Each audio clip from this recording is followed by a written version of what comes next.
ED हिरासत में पत्र लिखने पर दर्ज हो सकता है केस। नई मुश्किलों में घिर सकते हैं केजरीवाल। शराब घोटाले में ईडी की हिरासत में बंद अरविंद केजरीवाल अब एक नई मुसीबत में फंस सकते हैं।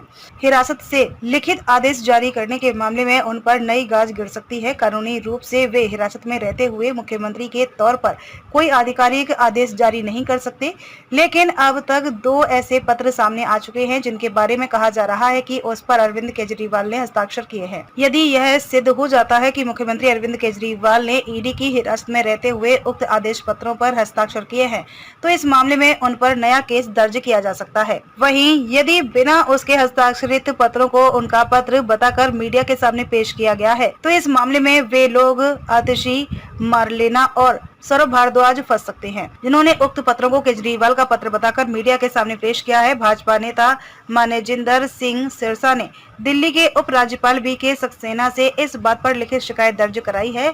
इस मामले की जांच हो सकती है, ये कहना है कानूनी विशेषज्ञों का।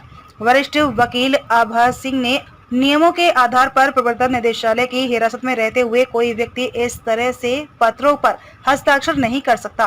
किसी विशेष परिस्थिति में जब संबंधित व्यक्ति के वकील उससे किसी पत्र पर हस्ताक्षर करवाते हैं, तो इस विषय में जेल अधिकारियों को पूर्व सूचना देना आवश्यक है। यदि बिना अधिकारियों को जानकारी दिए ऐसे किसी पत्र पर हस्ताक्षर किए गए हैं, तो यह एक अपराध की श्रेणी में आता है और इस मामले में जाँच की जा सकती है।